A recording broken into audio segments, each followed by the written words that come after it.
कभी कहते हैं अक्षर ब्रह्म का है, कभी कहते हैं नारायण का, कभी कहते हैं इनका स्थान है।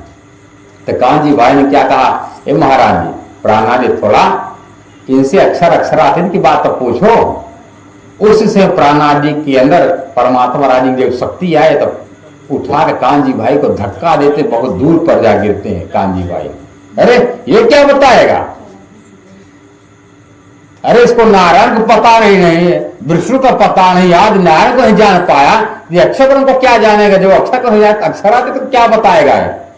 जब अक्षर ब्रह्म से परे अक्षरातीत की जब बात सुनता हो पंडित तो चुप प्रसन्न हो गया। अरे मैं जो अहंकार का जो मर रहा था, मेरा अहंकार का छेदन करने वाले वो ब्रह्मज्ञानी संत महात्मा वो आ चुके हैं।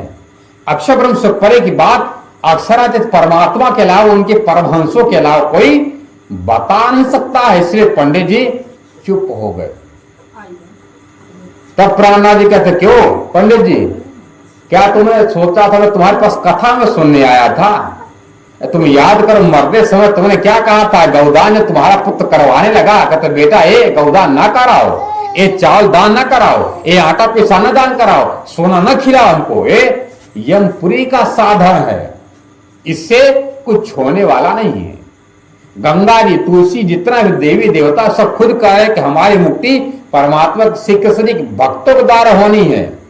क्या वो भक्त तुलसी का पत्ता खाएंगे तभी स्वर्ग वैकुंठ जाएंगे। देवी भारत में कहा गया है पद्मा और सरता रूपा तुलसी वृक्ष रूपणी करे पंज सहस्ते गते वर्ष मोक्षण। अब कौन करेगा मुक्ति, श्री कृष्ण मंत्र पास का आनंद सहना वो हगनाथ परमात्मा कृष्ण जी के भक्त जाकर जब गंगा जी डुबकी मारेंगे, जब गंगा जी में अपना पैर रख देंगे। अब भगवान गीता देव भारत में कहते कि हे नारद सुन लो, जहां पर मेरा भक्त स्नान करता है और मेरे भक्त का चरण का जो पानी बहकर जाता रुक जाता है स्थान सच्चा तीर्थ कहा गया। बोले कृष्ण कन्हैया लाल की जय। ये है सच्चा तीर्थ। कौन, वो तीर्थ नहीं है। सच्चा तीर्थ कौन है, जहां पर मेरे सच्चे परमहंस जहां पर स्नान कर देते हैं, जहां पर उनका पैर पड़ जाता है स्थान तीर्थ स्थान, चलता फिरता तीर्थ हो जाता है। उस तीर्थ में जाओगे तो कभी पाप पड़ेगा छठी छटांग। हम पाप पड़ते तो जाकर गंगा डुबकी मारते हैं और रात दिन उस गंगा जी में कितना मगरमच्छ नहा रहे, कितना मछली नहा रही, और स्वर्ग बैकुंठ गए नहीं और तुम एक डुबकी मारने को तुम स्वर्ग जाने की अच्छा करते हो। कबीरदास जी कहते हैं तन को घिस घिस कर धोए, धोए न मन का मैल, गंगा गोमती खूब नहाए रहे बैल के बैल। अरे बैल के बैले रह गए, खूब गंगा नहाए खूब गोमती में जाकर डुबकी मारे, पर तुम्हारा मैल छूटा। इस प्रकार सांड है, सांड कितने नहलाओगे वो साफ नहीं होने वाला है। उसी तरह तुम्हारी गति है। इसलिए परमात्मा की प्राप्ति ब्रह्म ज्ञान से होगी। इसलिए क्या कहा गया है, परमात्मा के भक्तों के द्वारा इस सब की मुक्ति होना दिखा गया शास्त्र पुराण में। यदि हम परमात्मा को छोड़ करके हम इनकी भक्ति करें, हमारी मुक्ति नहीं कर सकेंगे। इसलिए हे प्यारे एक उदाहरण बताया गया। तो कौन वर्ण है, चार वर्ण। हम सब जानते हैं कि चार वर्ण कौन है, ब्राह्मण क्षत्रिय वैश्य शूद्र। ए नहीं, अक्षरादि का कौन वर्ण है, चार वर्ण है। कौन, ब्रह्म सृष्टि, ईश्वर सृष्टि, जीव सृष्टि, जीव सृष्टि देव दानव। जान लीजिए क्या कहे भागवत में, वर्णाश्रम उत्तम धर्मम, वर्ण और आश्रम से युक्त एक नया धर्म स्थापना करेंगे। कौन, देवापी राजा मरु जब लौट करके कलयुग में आएंगे तब। अब लोग इंतजार कर रहे हैं, कलयुग में अभी आए नहीं। अब कितना साल बीतेगा, अभी 3 लाख साल के बाद भगवान कल्कि आएंगे। इतने भी लोग हैं सब इंतजार कर रहे हैं। अब क्या कहा गया है, वर्णाश्रम तो धर्म। आश्रम कौन है, ब्रज रास जागनी और जागनी रास, ये 4 आश्रम हैं। यही परमात्मा अक्षरातीत का। क्या कह रहे हैं, ये आश्रम में वर्ण थे, सतयुग में भी थे, पर क्या आ गया था सामने, पर्दा।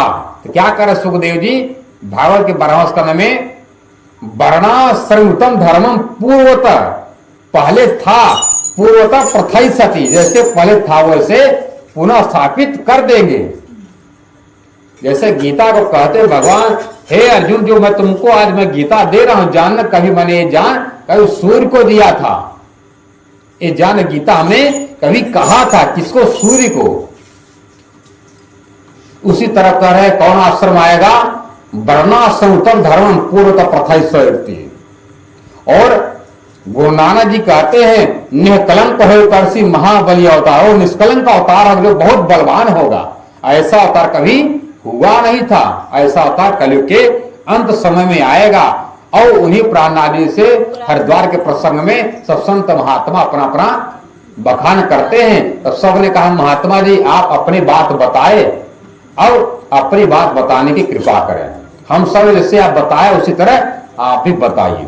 तो सब लोगों ने अपना अपना बताया। और सांप्रदायिक पद्धति में हम सब सुना, सदगुरु ब्रह्मानंद है, सूत्र है अक्षरूप, शिखा सदा तिनसे परे चैतन जो अनूप। सदगुरु कौन है? परम परमात्मा अक्षरातीत की आनंद शक्ति राधा रानी ही उन प्रणामी सुंदर सात आत्माओं के गोपियों के कौन होंगे? सदगुरु। इसको ज्योतिष मंत्र में कहा गया है श्रीदेव चंद्र शुभानुनंदनी। क्या नाम होगा उनका? देवचंद्र, संसार में राधा जी का। श्रीदेव चंद्र शुभानुनंदनी, स्वरूप जाता निज धर्म सिद्ध है। किसका स्वरूप है? जाता मतलब प्रगति है। किसके अंदर से? परमात्मा अक्षरातीत के अंग से प्रगति है। कौन? राधा रानी। क्या करे? स्वरूप जाता निज धर्म सिद्ध है। अपने आत्मा की भक्ति को सिद्ध करने वाले कौन है? देवचंद्र। अब देवचंद्र क्यों आए संसार में? सौराष्ट्र देश से ब्रज सुंदरी नाम, सौराष्ट्र मतलब जामनगर में आए। किसलिए? ब्रज की सुंदरियां, ब्रज की गोपियां संसार जब आकर के भटक जाएंगे, उन गोपियों को सही मुक्ति देने के लिए, अखंड मुक्ति देने के लिए कौन आए? राधा रानी सदगुरु का तन धारण करके आई।